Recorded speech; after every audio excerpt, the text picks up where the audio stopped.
Okay, let's do it. Come on, show the movie!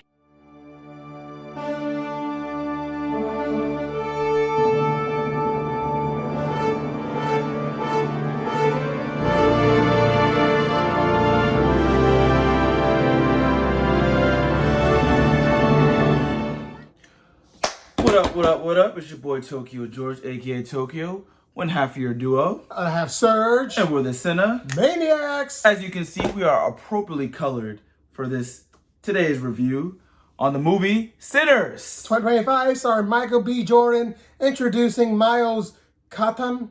Was his name right? Canton, yes. Damn, I suck. Yeah. But yeah, we will get into like who Miles Canton is, because I know you guys heard the name and it was like Who? All right, well, as you can. Oh my God. Oh Lord. Let's try again. No, sorry. Okay, Sorry, we almost died, y'all. We need more solid surface next time.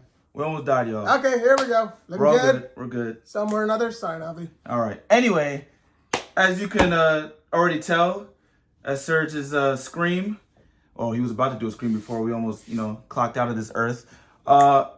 This movie, usually I like to wait, but I don't know, we gotta talk about this movie fast. Dude, it was amazing. I'm telling you right now, I know it's early, but I don't give a damn. Oscar nominations right now. For sure. You know what I'm saying? But this is one of the best movies I've seen in recent years. I'm going to say it again. This is one of the best movies I've seen in recent years. Ryan Coogler, I know he doesn't miss. But God. But he's damn. selective though. He knows what's gonna be good and what's not gonna be good. Oh, absolutely. But I'm like, God damn, like as soon as this movie's over, I said, I want to go see this again, and I will see this again. You know what I'm saying? By the way, y'all need to support the box office. You know what I'm saying? It is not made near enough for it's like just how good it is. And it's a shame because this is a movie that you need to see it in theater. You know, the way it was shot, because it was shot on like 35 millimeter. Like, this movie deserves to be on film because Ryan Coogler is a film nerd. I watched a video on how he was breaking down how he shot this. Well, first of all, he was talking about the aspect ratios of the film, and also he was talking about the type of film he was using and everything like that. And I'm like, bro, this is why it needs to be seen in film, because this man is very attentive to the details that he does while making movies. Like, I know we have streaming and stuff, but Ryan Coogler's films, Christopher Nolan films, they're the reasons why you go and see these films. Exactly. Now, it was like, the movie itself was just, okay, let's not get a big part away first. The music. No, before we even get that, let's just have an overview of what the movie is. So, the overview of this movie is, post-World War I. Yeah, post-World War I. It basically takes around, the 30s. Yeah, which is like the Great Depression. So, it isn't just right before that. Like, hit the real sweet spot, then boom. The Great Depression started in 1929. You are correct. Okay, yeah, yeah. Right there, yeah. And it takes place in the deep south of Mississippi, and it's about these two twin gangsters, you know what I'm saying, former soldiers, and they want to open up this juke joint, you know what I'm saying, with their little cousin, who is played by Miles Canton. You know what I'm saying? Again, he's a newcomer and everything like that. So they want to open up this juke joint, and they also recruit people from their hometown to open up this juke joint. However, evil lurks. Actually, even before that, okay, these guys went to Chicago for a couple of years, right? I think it was 6 years in Chicago. Yeah, right? they go to Chicago. They end up working for the Al Capone, the famous gangster. They stole money from him. No, they stole money from the Irish mob and the Italian mob. Oh, well, I thought. Then blamed on each other for the stealing, but they'll figure out eventually who really stole from them. Okay, well, yeah, basically, they stole money from the gangsters, and they're using that to open up a juke joint in Mississippi. And like I said, they recruit people from their hometown and everything like that. But little do they know, evil lurks. And boy, oh boy. It's an Irishman. This movie, like, I'm going to tell you right now, this movie started off immediately. Like, it kind of has like a bit of a build up. But then, boom, it throws you right into the Hey, let's get the names of the characters. First, the twins are called Elijah and Elise, or he's known as Smoke and Stack. Yeah, and those are the twins, played beautifully by Michael B. Jordan. Let me tell you right now. Smoke is the one in blue. Yeah, as you can see, I'm wearing blue. And Stack is red. Yes, and the thing is, right? Like I said, this movie, like it starts and then it goes right into the action. Well, no, okay, not right into the action, but like it hits the ground running. Like it has like a bit of a build up, then some crazy. It was a beautiful build up, in my opinion. No, it's a beautiful build up, and then boom, some crazy shit happens, and then usually, people would probably say like, it lulls or whatever, but no, it doesn't lull because stuff still happens. It's just a greater climax is waiting for us. And Because we keep thinking, when are the vampires going to show up? Yeah, because when's the real shit going to go down? Right, because this takes place in the day, so it has to kind of the story has to get rolling. And of course, sorry, I can't talk about you. This is 1930s Mississippi. There's mention of the Ku Klux Klan. Oh yeah, no. We're gonna get into all that in the spoilers stuff, but like this movie, like so because it only takes place in the day, it hits the ground running with the story stuff and everything like that. It doesn't waste any time. Every scene, every scene leads to another scene, beautifully and everything like that. Like there's nothing that is wasted. Everything is everything is directed with a purpose. You know what I'm saying? Yeah. Also, here's the thing: most of the movie takes place in the span of 24 hours. That's why I said a day. Well, I think it's light there, but no, it was just the whole 24 hours, man. Well, yeah, but yeah, we'll get to the last part. That isn't later, the whole it takes place within the whole 24 hours, and the thing is, this movie has a lot of heavy themes, as a Ryan Coogler movie would. You know what I'm saying? For one, this takes place, like you said, in the Deep South. So what's 1930s? What's gonna be in the Deep South? Racism, right? And he has so obviously you're gonna see the Ku Klux Klan. But they don't make a big impact later on, though. They don't make a big impact until later on. But they are like referenced in the background and everything like that.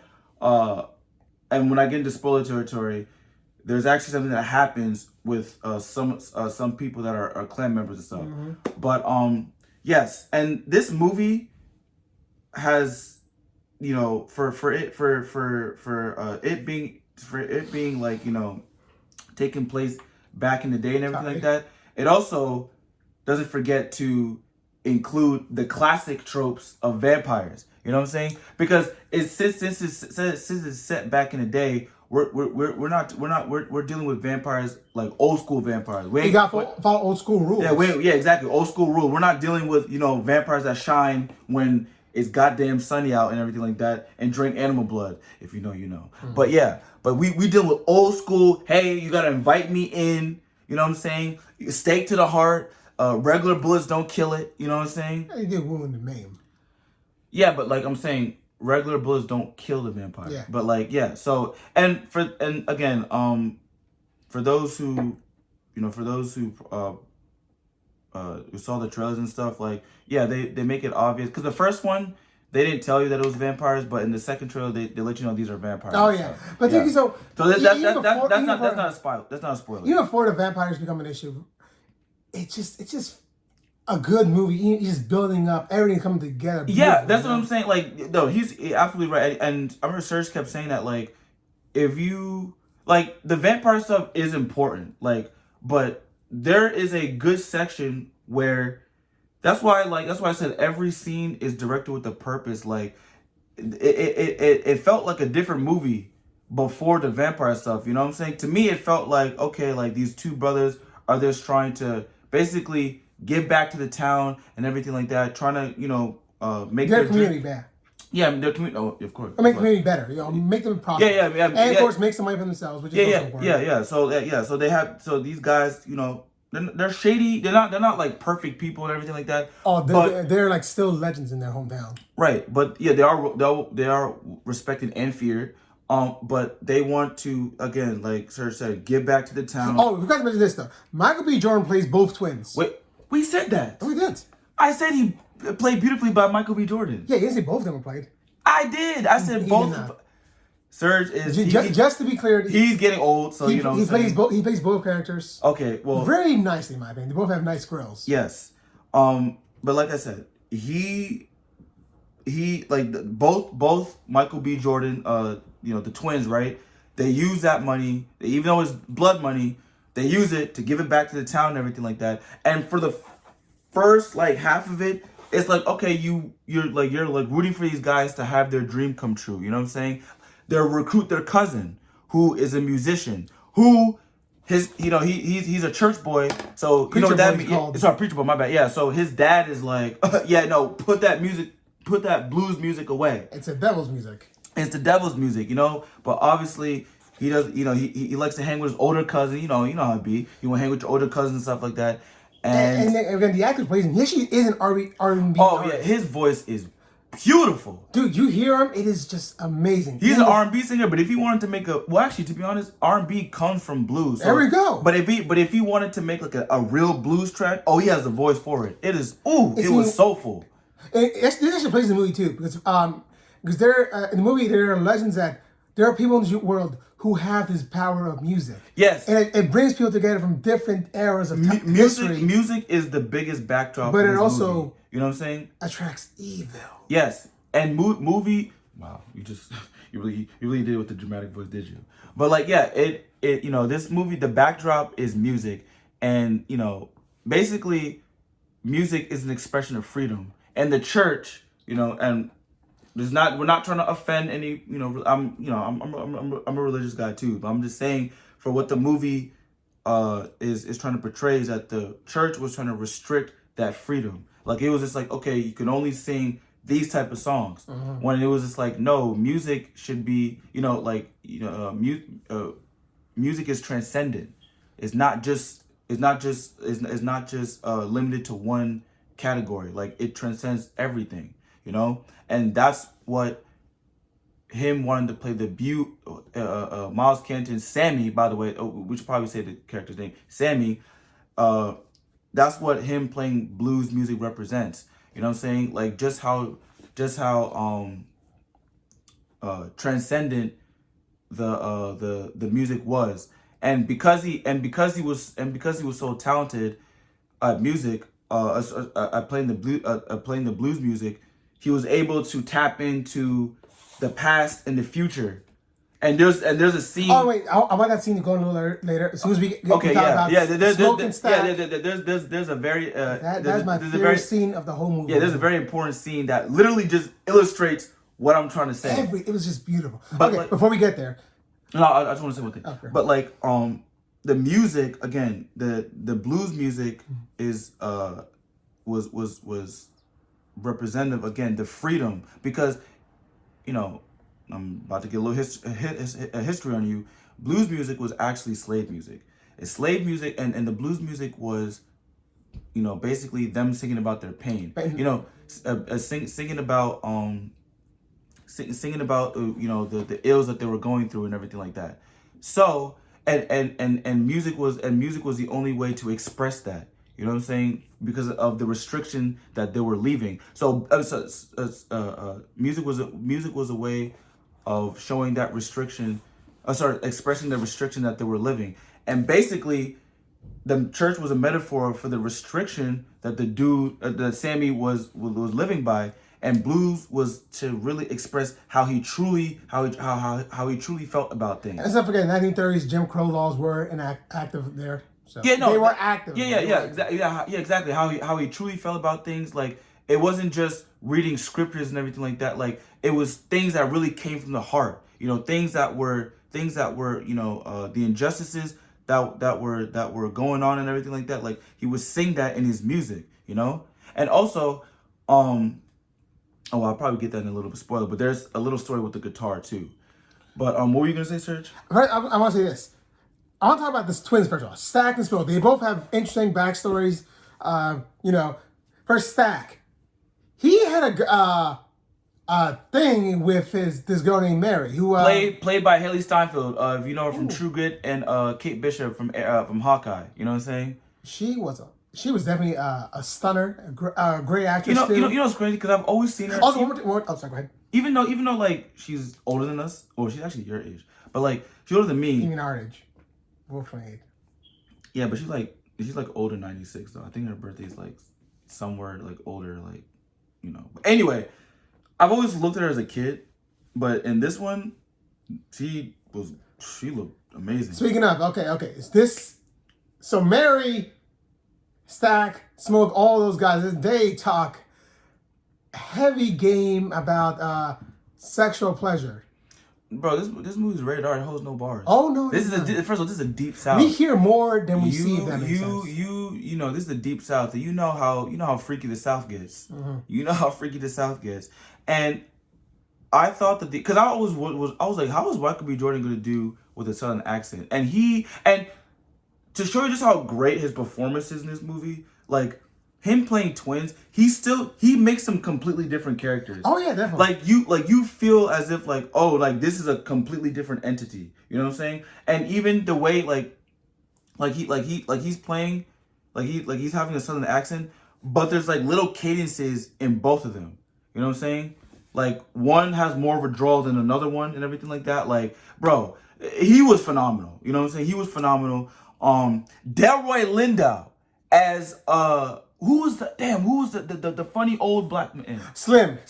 Oh my God. Delroy Lindo was hilarious. And let me tell you, this movie has a surprising amount of comedy. Now it's not goofy comedy. No, it's just but it's like it, you know, for a movie that's kind of heavy like this, like you need some levity. And Delroy Lindo is definitely he brings the comedy to this. Even Michael B. Jordan, he definitely brings the comedy too. But Lord have mercy, Delroy Lindo was hilarious in this movie. Hilarious. Okay, so right there, his name was Stacks.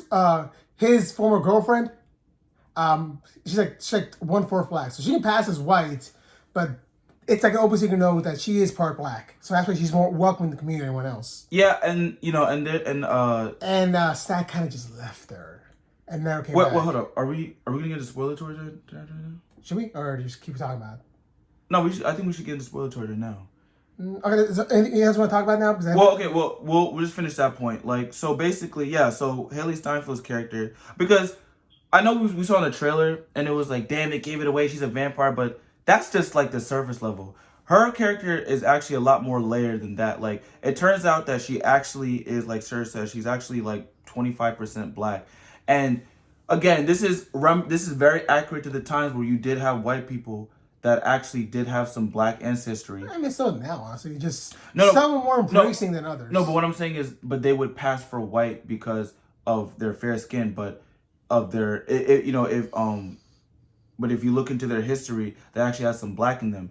And I think it's kind of insinuated in the movie that, like, you know, even though she could pass for white, whatever like that, like, I think it's kind of insinuated that, like, the town, like the town of, like, where she comes from, they're aware that she has black in her ancestry, so the white people don't really accept her. You know what I'm saying? They don't really accept her. Yeah, those racist fucks. You got right. So she feels more at home with the black people. Oh yeah, she was raised alongside Smoke. Yeah. And Stack, you know. Yeah. So I'm not saying that like everybody in Mississippi knows that she's half black, but I think that they kind of insinuate. I could be reaching, but I think they kind of insinuate that like because of who her mother was and everything like that, right? Or was it her dad? I think because of who her dad was, I think, right? Yeah, her dad was like half black. Yeah, right. Because of who her dad was, I think a handful of the townspeople know that she's, you know, that she is like that she is part black, and she has experienced some type of, you know, racism towards that. Like, she don't really fit in. Like, the black people, even though they accepted her, there was still some hesitation. Yeah, there's just some hesitation, and then of course, racist white people would be like, "No, we don't want that." Yeah, and then Stack bans her, but spoiler, she does end up getting married to a rich white man. We'll I mean, that's not really a spoiler. No, it is a spoiler. We'll get to that. All right, so 5, 4, 3, 2, 1. First of all, Tommy guns versus vampires is fun. Yeah. I mean, let me get into the vampires now, because we haven't really talked about the vampire thing. Because here's the thing, though, the main vampire guy, what's his name called? Remick.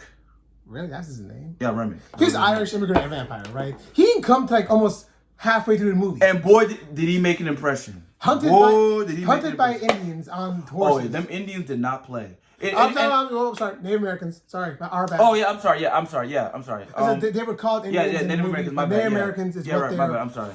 Yeah, that's our fault. Yeah, my bad. Yeah, we apologize. But like they, the Native Americans, they did not play. Like, as a matter of fact, they were the ones that seemed to know the most how to capture these vampires and stuff. You know what I'm saying? Yeah. And my thing is, he, even though he didn't show up to, which was, for good reason, boy, does he make an impression.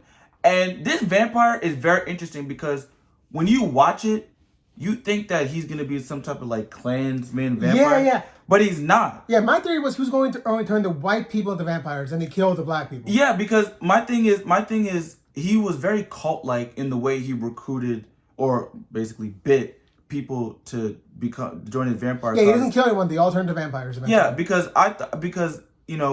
and what gave it away is when, now we're in spoiler territory. We find out that the person, the white guy that has sold, there was a white guy that has sold Stacks and Smoke like the jukebox joint's house. Yeah, it was an abandoned farm. Yeah, it was an abandoned farm. It was an abandoned farm. It was abandoned shack.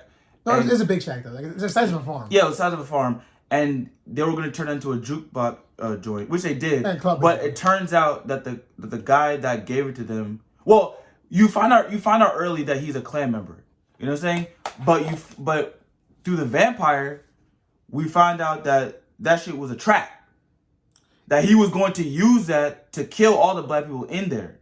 You know what I'm saying? That the Klan guy that sold him that was going to recruit his guys to come and kill them, and the vampire told him that. And it was kind of interesting because I was just like, okay, this vampire dude, he seems to be on a different mission entirely. Like, it's kind of, we don't know if he's actually racist per se, because let me tell you right now, this dude's an Irish vampire, right?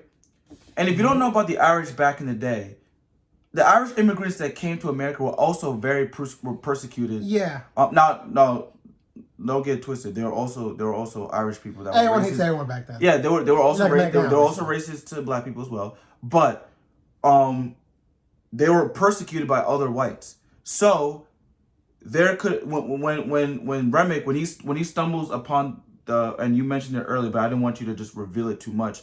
But like when he stumbled upon those two Klan members' houses, right? Their house, right? Because we don't know that they're Klan members. I mean, you kind of assume that it's kind of obvious. Yeah, it's kind of obvious, but like it's a deep south. So when you see a white person, you're just automatically assume that they're racist, right? And 9 times out of 10, you'll be right. Yeah. So he opens up the door and he sees two robes, right? And they're Klan members, right? And at first you're thinking, oh man, this dude's like he's trying to recruit like a Klan vampire army. But then you realize he called the dude that sold the white dude that has sold the Stackhouse, the Smokestack twins, the jukebox joints, a bigot. So I'm like, oh, okay. So you don't really mess with them either. If anything, I think he's getting his personal revenge on the Klan's members. You know what I'm saying? And him being Irish, I think has a big part to do with that, because Irish people were persecuted by by racist white people, well, by Klan's members and everything like that. You know? Yeah, I agree. But even though he himself is a greater threat. Yeah. Okay, this all leads to the final, the one scene before the vampires start coming in, ruining everything, turn people to vampires. Yeah, so the music scene. Oh my god, this is amazing. Sammy plays the guitar. All the music comes together. Things that Wynn does, he has the power of music that brings all different kinds of eras together. Right. From the past to the future, it was beautiful. It was, and at first I was confused because I was like, "Why is there a Stevie Wonder looking dude here?" Like, I'm like, "Hold up, why?" I'm like, "I've never seen it." I'm like, "Why you look like Stevie Wonder?" But then you start to see the different eras. I'm like, "Oh, okay." Like, and that was beautiful. Oh my goodness, like the way that was music. The way exactly, like the way they were able to blend like the modern. And the past was just seamless. It was seamless. And my thing is this, right? That's what attracted the vampire. And at first, I'm not gonna lie, I thought it was a plot hole because I was like, wait, well, if he could influence people by making his own music, why does he need Sammy's music? But I think, and I've seen like other reviews and stuff. And there was one film that I seen. I can't remember. I think it was something. something Flixer. It was something. It was like Jay Flixer or something like that. It was his name was Jay Flixer, and he talked about how the music, right? I actually, you know what? I don't think it was him, but I think I'm confusing the YouTube person. But it was a YouTube thing I saw. And usually I don't like to look at reviews before that, but I was just like, man, I just wanted to see how people were talking about this and everything like that. But but like I said, yeah, I don't usually see reviews like, before we do our review, but I just wanted to see what people were talking about. And it kind of cleared up, or it kind of made me think about, okay, maybe it wasn't a plot hole. Maybe the reason why he wanted Sammy's music was because it was a way to connect with his ancestors. You know what I'm saying? Because yes, his music, vampires, like, yeah, they're hypnotized and everything like that, but Sammy had this greater power that he wanted. Yeah. You know what I'm saying? That he could probably connect with people of his own past. Okay, it was an amazing scene. Because we don't know where this vampire dude came from. And he could have, like I said, the dude was Irish and they were persecuted. So it could have been very well that his family was probably persecuted and the only way to communicate with them was through the power of Sammy's music, Yeah. So okay, so the vampire's coming in.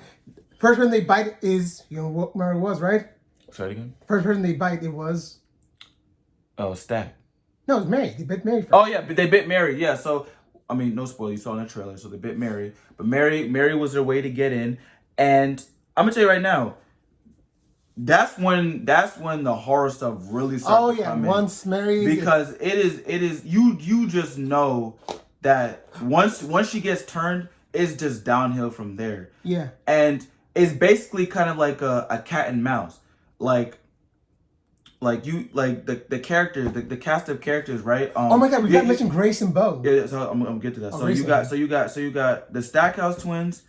You got Cornbread, who's basically someone that they picked up from the fields as a bouncer. Yeah, as their bouncer, a former friend and someone who worked in the fields as a bouncer. You have Sammy. You have I think Smoke's not former fling, but like his basically his wife. Smokey's, right? Yeah, Smoke's wife. Oh yeah, Smokey's wife. Sad enough, they lost their first child. Yeah, her name. The actress. Her name is Wanumi Wasaki. She was one of the TVA guards in Loki. Oh. And then she was also in Batman v Superman. She played I think a civilian that was manipulated by Lex Luthor. But yeah, no, she was absolutely great, and she also in Deadpool Wolverine too. Really? Yeah, the TVA. Oh right. Yeah, but yeah, so she played like Smoke's I don't know, ex-wife or not. I won't say ex-wife. No, they're estranged. A strange wife. Yeah, you could tell they have love for each other, and they had like Sergio, they had a dead child. It's not clear what happened, but I think she was died in infancy. Yeah. It's not clear as what specifically happened, but you can make inferences that the infant probably died due to illness and everything like that. But he recruits them. And don't forget, what's her name? Sammy. No, her name was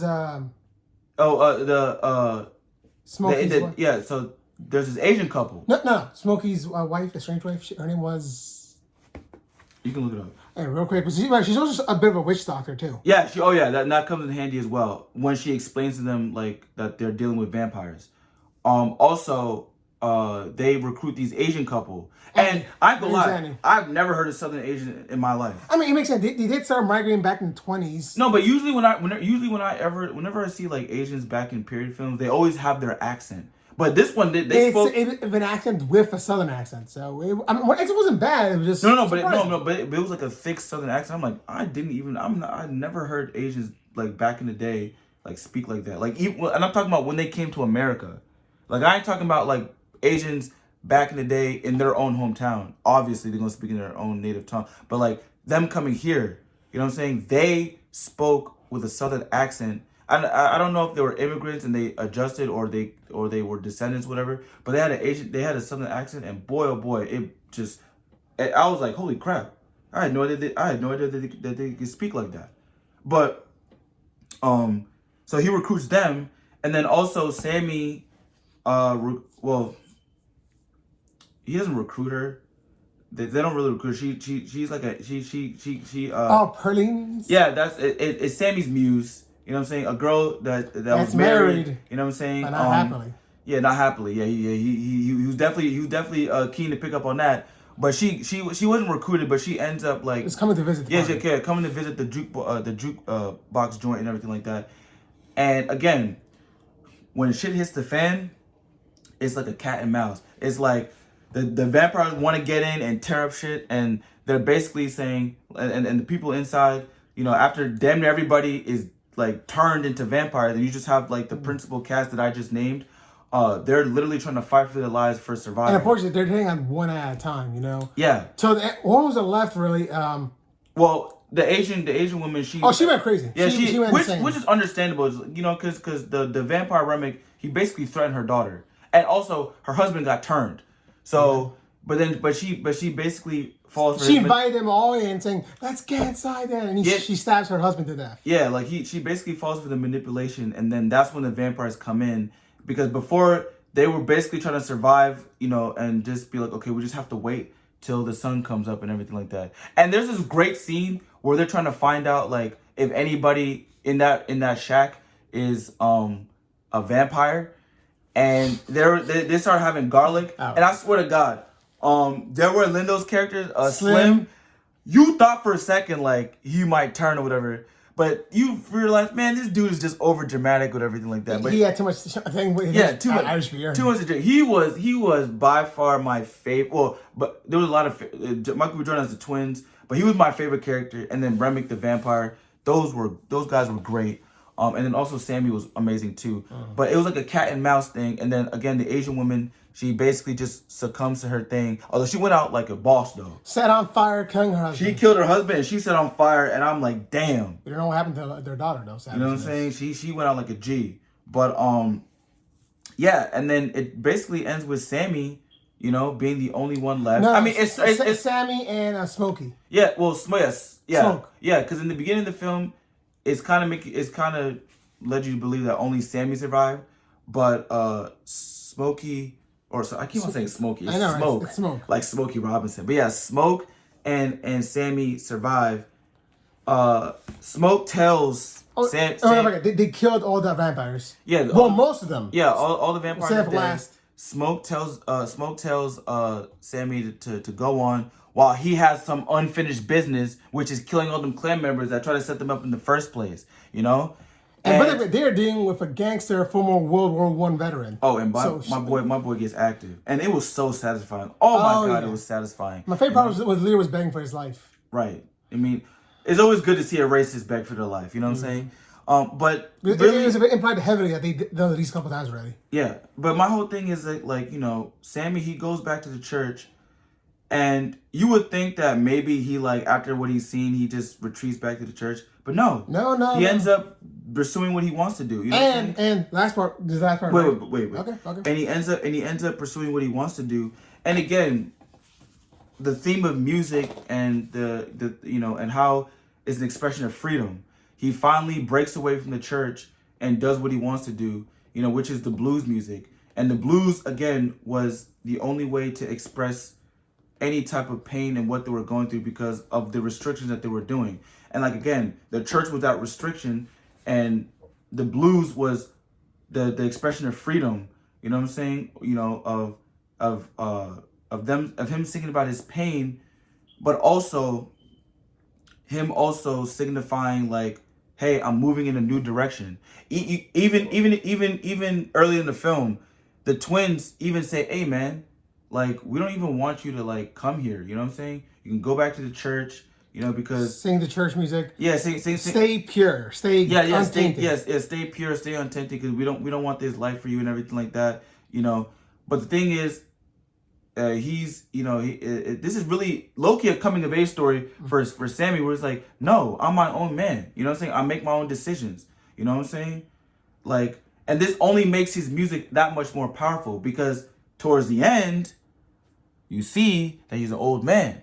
Oh yeah, it jumps like 60 years into the future. Yeah. Sammy he's like an ultimate blues player legend, Yeah, right? yup. He still has the scars he got from that night, Yup. and he's a legend. Everyone adores him. The music, bring it all together. And he named the club that he was performing at after the Perlene. Yeah, Perlene, the mistress he was messing with. You know what I'm saying? So but then, spoiler alert. I mean, spoiler. We were spoilers. Michael B. Jordan's Stack and Mary were alive. I didn't even realize they were alive. I was like, oh, I No, thought, they showed us a sneak peek that she did survive by running away from the shadows. I forgot. I thought all of them were dead, and I saw. I'm like, oh crap, they survived. And apparently, Smoke had made a deal with Stack to never kill Sammy. Yeah, because obviously Stack could always find where Sammy is, but he said, don't kill his man. You know what I'm saying? Let him live his life. Yeah, let him live his life. And they offer him immortality, but what's his name? Sammy's content. You know what I'm saying? He's seen all there is to see in this world. Yeah, exactly. You know what I'm saying? That's all else can do, really. Yeah. So yeah, no, this movie is just packed with emotion. With emotion, thrills, heavy themes, like everything that you want in a great movie, it does it here in spades. Ryan Coogler is one of the greatest directors we have working today. I'll say it again too. Because I told you a couple times, right? Even if this movie did not have any vampires in it, it was still it was great. It was great, you know? And I just feel I feel left out. I just want to put my glasses too. But yeah, you know what I'm saying? Like this movie is also a breath of fresh air because it's original. You know what I'm saying? It's an original good movie. Yeah, like yes, great movie. We have some classic tropes here and there, but as a story, it's original. Yes, we like the Marvel stuff, and even good video game adaptations, but but sometimes it gets oversaturated. Yeah, this one is a breath of fresh air. Yeah, it'll hold until Blade, wherever that comes. Oh yeah. Marvel, you fumbled heavily. What? Heavily. What's the name? You know what's funny? Because I was thinking about that. I was like, if Blade was in this movie would end in 10 minutes. Hey, what was the actor called again? Mahershala Ali. I heard he's like just one bad more move from just stepping away from the whole thing. I thought he was done already. Nothing confirmed as of yet. He should have started in this movie to make up for that. Although the movie would have ended in 10 minutes. Exactly. Yeah, because one Blade comes in, yeah. Before we head out, though, we're going to do our ratings. You go first. Premium Pro. Same, exactly. Premium Pro. This is definitely should be seen in theaters. 100%. 100%. You know what I'm saying? Again. Once again, this is definitely not for kids. Do not take anyone under 17. You clearly can see the show. Because it shows exactly how to find a doorbell. You know, like... Really? I had to. If you know, you know. Yeah, if you know, you know. Yeah. But my thing again, the themes of and it, me as a music lover, like it made me want to go and listen to the soundtrack and honestly, I think I might become a blues fan after this because the music is just like so packed with so much soul. So much soul, so much what is it? So much passion. Exactly. Like everything rolled into one. Again, the scene, like the final scene before the vampires start messing everything up, it was just amazing. You could tell there was attention to detail when it came to. There was pure passion in this film. Yeah, you could tell when it came to the music, like the attentive to detail to like the real instruments were used in this. You know what I'm saying? Like it was just packed with so much love. It was amazing, man. Like this was like the big theme here is just how again music is an expression for freedom. You know what I'm saying? Uh-huh. Like great music is when you can truly express yourself and be who you want. Yeah, be who you want to be. You know what I'm saying? And I think there's the twins. You know what I'm saying? What they really want to do was open up this juke point because, you know what I'm saying, music brings everybody together. You know what I'm saying? And this is who they were meant to be. Yeah, they did the war shit, they did the gang, but that's not who they were meant to be. They want to be more. They want to be more, and what was the thing that brought people together? Music. Music brought people together. And it wasn't just one type of music, because blues is a mix of different things. African folklore, just like gospel music, it's all that rolled into one. You know what I'm saying? That's why it's transcendent. You know, because it goes through different genres and everything like that. All right. But without further ado, Don't forget to like, comment, subscribe. It really helps the channel.